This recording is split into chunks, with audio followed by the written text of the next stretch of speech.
My wife's coworker posted a photo of their office retreat, but in the background, you could clearly see her and her boss holding hands. She said, "It's just a Candid." I zoomed in. Her eyes were closed. His hand was on her thigh. I didn't say a word. I waited until their quarterly meeting and sent the photo to the HR department with a copy of their travel receipts, booked with our joint card. She came home fired, humiliated, and speechless. "Why would you do that?" she cried. "Because I'm done funding your promotions," I said. "Let's see if he'll hire you now." I've read stories like this before. Thought they were made up. Thought, no way people missed the signs like that. But now I know. When it's happening to you, you don't see it the same way. You trust. You explain away the weird stuff. You lie to yourself because the truth is too damn heavy. I'm Rick. I'm 44. I live in Akron, Ohio. Been here my whole life. I run a small carpentry business. Decks, doors, framing work, all that. I'm not rich, but I've always had enough. Hard work, steady clients, no loans. I built a solid life. 10 years ago, I met Vanessa. She was 30, smart as hell, working her way up in a marketing company. She had this kind of energy, like when she walked into a room you noticed. But not in a loud way. She just had a presence. Confidence. She was sharp. Quick with comebacks. When we met, I was the quiet guy with sawdust on his boots, and she was the one who made me feel like I mattered more than anyone else in the room. We got married after 2 years of dating. We never had kids. It just didn't happen for us. I won't lie, that hurt for a long time, but we made peace with it. We filled the space with work, weekend trips, movie nights, and house projects. For years we were solid. Not perfect, but solid. Then her job started changing. Her company started getting bigger, taking on more clients, chasing national accounts. And with that came retreats. At first it was a weekend at a lodge an hour away. Then it was Chicago. Then Austin. Then Charleston. Team building, she called it. Networking. And that's when I started hearing about Matt. Matt this, Matt that. Matt said she had a talent for strategy. Matt said she should lead the next campaign. Matt thought she had director potential. It didn't start off strange. Hell, I was proud. My wife was finally getting recognition. I drove her to the airport for those retreats. Packed her snacks. Wished her luck. I wanted her to win. But slowly she changed. She stopped talking to me about her day. Or if she did, it was surface-level stuff. She came home late. Said it was traffic or deadlines. I stopped asking. I didn't want to seem controlling. I told myself it was just a phase. We'd get through it. But inside, I was starting to feel like a roommate. Then came the Charleston trip. 3 days. She barely texted while she was there. When I asked about the hotel, she said she upgraded her room because they ran out of singles. I asked if that meant she was in a suite alone. She nodded. But her face twitched a little when she said it. Just for a second. Something about that trip stuck with me. The night she got back, I picked her up from the airport. She was wearing a new dress. Makeup. Jewelry I hadn't seen before. I asked about the retreat, and she said it was the best one yet. When I reached for her bag to help, she snapped. I got it, and pulled it away like I was touching something I shouldn't. The next day, I was scrolling through Facebook. One of her coworkers posted a group picture from the trip. It was a sunset photo, some rooftop bar. There were maybe 15 people in the shot. Everyone smiling, holding drinks, laughing. But my eyes weren't on the front of the photo. They were on the back. There she was. Vanessa. Sitting next to Matt. Their hands were linked under the table. But worse, his hand was on her thigh. And her eyes were closed. Not like she blinked. But like she was in it. Smiling. Relaxed. Like they were alone in a world of their own. I stared at the photo for a long time. My heart was pounding so hard I could hear it. I screenshotted it. Saved it to a folder. My hands were shaking. I didn't know what to do, so I just waited. I didn't confront her. I didn't say a word. I went to the kitchen, made a sandwich, and ate it in silence. She was upstairs unpacking. That night, she kissed me like everything was normal. I started checking our shared credit card account the next morning. She told me the company reimbursed everything. But the charges told a different story. 2 flight tickets. 1 suite upgrade. Uber rides that didn't match the airport drop-off times. Late-night dinners at places I'd never even heard of. She booked the whole damn thing on our card. Said she'd get reimbursed. But the suite? That wasn't work-related. It wasn't a work trip. It was a getaway. I waited 3 weeks. Let her keep smiling. Let her think she'd pulled it off. I played dumb. Let her take long showers. Let her take calls at 10 p.m. Let her text with her screen facing down. I memorized her pattern. Her lies. Her excuses. And then the firm announced a quarterly meeting. This one was in person. Local. All the managers. HR. Execs. Even Matt. That morning, I woke up before her. Made coffee. Fed the dog. Sat down at the kitchen table with my laptop. I opened the folder I made. Attached the photo. Attached the receipts. No message. Just subject line. For HR review, ethics concern. Send it to HR. Copied the legal team. Closed the laptop. Then I waited. She came home that night looking like someone had knocked the air out of her. Hair messy. Makeup smeared. Hands shaking. She dropped her bag by the door and just stood there. Her eyes were wide and wet. "You sent it," she said. I didn't answer. "Why would you do that?" she whispered, like she was the victim. I looked her straight in the eye. "Because I'm done funding your promotions." She started sobbing. Dropped to the floor. I didn't say a word.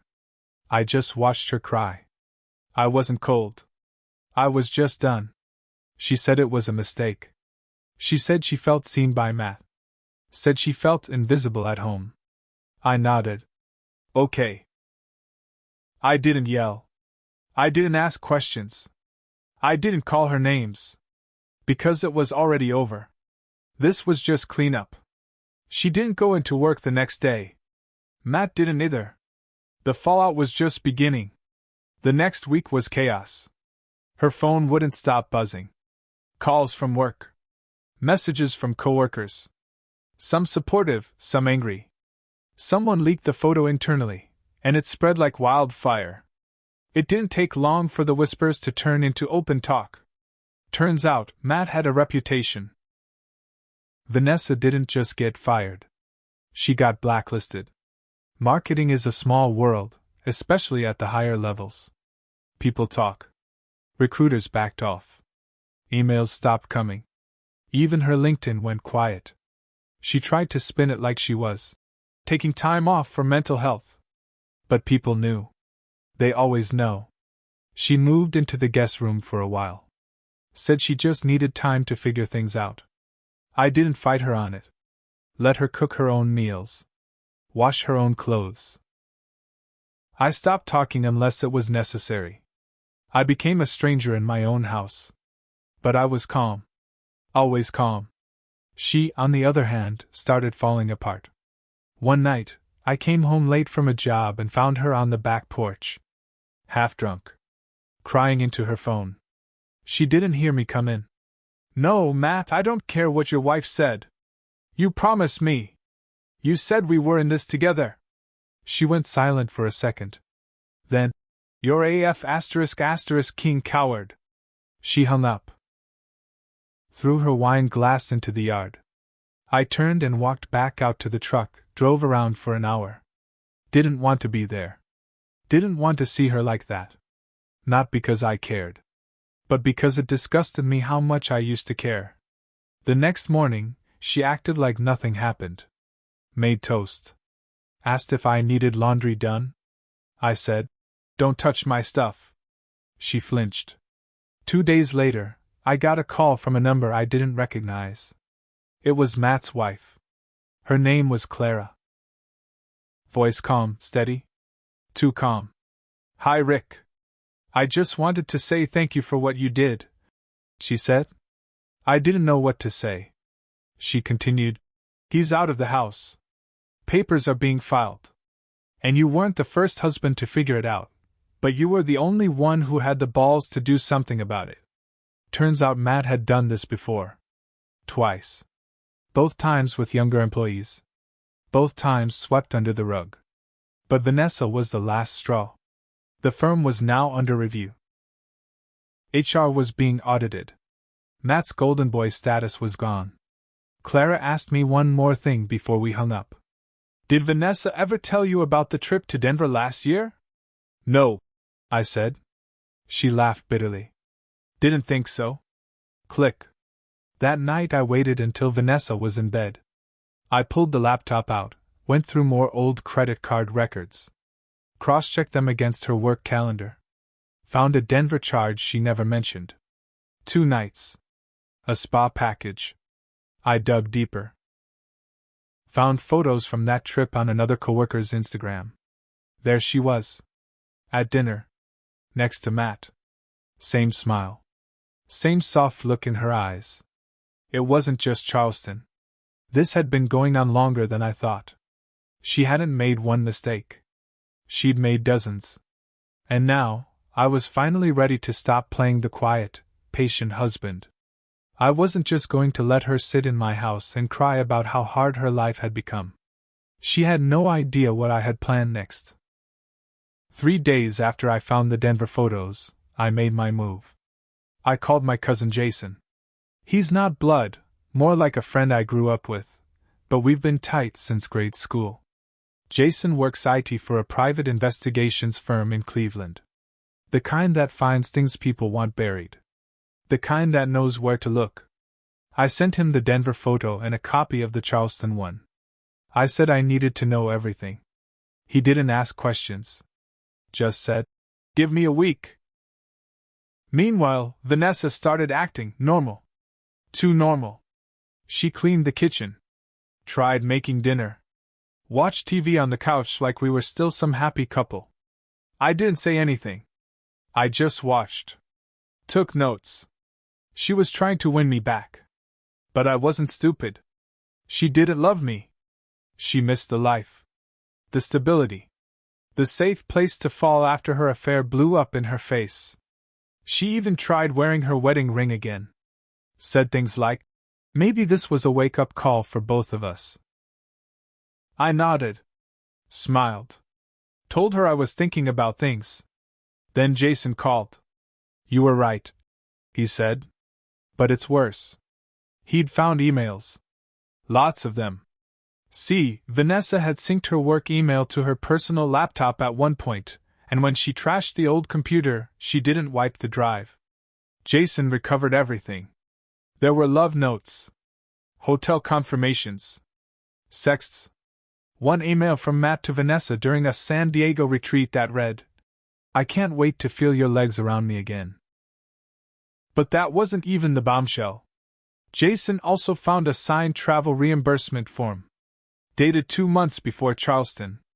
Vanessa had forged a signature, Matt's, to get reimbursed for a trip they both knew wasn't work-related. Fraud. On the company's books. In writing. She hadn't just cheated. She'd committed fraud. Now I had leverage. I printed everything. Put it in a manila envelope. No note. No name. Just left it on the table one morning before leaving for work. When I got home that night, she was sitting at the kitchen table, envelope open, hands shaking. "You went through my stuff?" she asked, voice brittle. "No," I said. "You left it wide open." She looked sick. "I could go to jail," she whispered. I nodded. "Yeah. You could." Her eyes filled with tears. "You wouldn't." I leaned in close. You've been lying to me for over a year. You let me pay for your affair. You slept with your boss in hotel rooms I helped book. You forged documents. Don't ask me what I wouldn't do. She broke. Started sobbing. Apologizing. Begging. Said she'd pay me back. Said she'd do anything. Even offered to sign the house over to me if I didn't go to the police. And that's when I saw it. She didn't care about me. She cared about consequences. It wasn't guilt. It was fear. I didn't give her an answer that night. I just went upstairs and locked the bedroom door. She didn't sleep. I heard her pacing all night. But what she didn't know. I wasn't planning to send anything to the police. Not yet. Because there was someone else who'd want that envelope first. Someone who could use it better than I ever could. The next morning, I drove to a building in downtown Akron. Mid-rise, beige glass windows, nothing fancy. On the door, Northridge Legal Group. I had called Clara, Matt's wife, 2 nights before. She didn't answer then, but the next day I got a text. If you're serious, meet me at this address at 9 a.m. Friday. I brought the envelope. She was already there. Sitting in the lobby, calm as ever, holding a leather folder in her lap like she was about to walk into a board meeting. I handed her the envelope. She didn't ask what was in it. She just opened it, scanned a few pages, and nodded. I knew he was a liar, she said. But this is gold. I didn't say much. I wasn't there for small talk. She stood up. I'll handle it from here. And I left. 2 weeks later, I got the email. Clara had filed for divorce. Not just that, she was suing Matt for breach of marital assets and falsified business expenses. The kind of lawsuit that drags your name through every local paper and every internal newsletter your company tries to bury. Matt's company dropped him. Quietly. His face disappeared from their sight. His LinkedIn went dark. Some whispers said he moved in with a friend in Detroit. Couldn't afford the mortgage after Clara froze their accounts. Vanessa? She tried to pretend everything was normal for a while. She stayed in the house. She got a part-time job at some boutique downtown. Tried to make it seem like she was finding herself. But the cracks showed fast. First, I stopped paying her car note. It was in my name. I repoed it. Then I shut down the joint bank account. Legally, I was allowed to. Everything she'd been using to float her days, groceries, gas, credit, vanished. She confronted me. You're punishing me, she screamed. You're leaving me with nothing. I didn't raise my voice. I just said, I funded your affair. I paid for your lies. You're damn right I'm done paying for your recovery. She threw a coffee mug at the wall. Shattered it. Then she walked out and slammed the door behind her. 3 days later, I came home to find her stuff gone. Half the closet empty. Her makeup drawer cleared out. The only thing left was her wedding dress, still wrapped in plastic, still white. I didn't move it. I didn't burn it. I just boxed it up and left it in the garage. She moved in with an old friend. Word got back to me that the friend kicked her out after 3 weeks because she couldn't handle all the drama. I didn't care. I filed for divorce that same week. Quick and clean. No contest. I had all the proof I needed. She didn't fight it. She couldn't. She signed everything. I kept the house.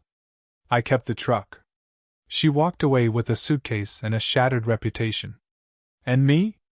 I started living again. Quietly. Slowly. With purpose. But I'm not going to pretend I didn't make mistakes too. I ignored the signs. I let myself become a ghost in my own marriage.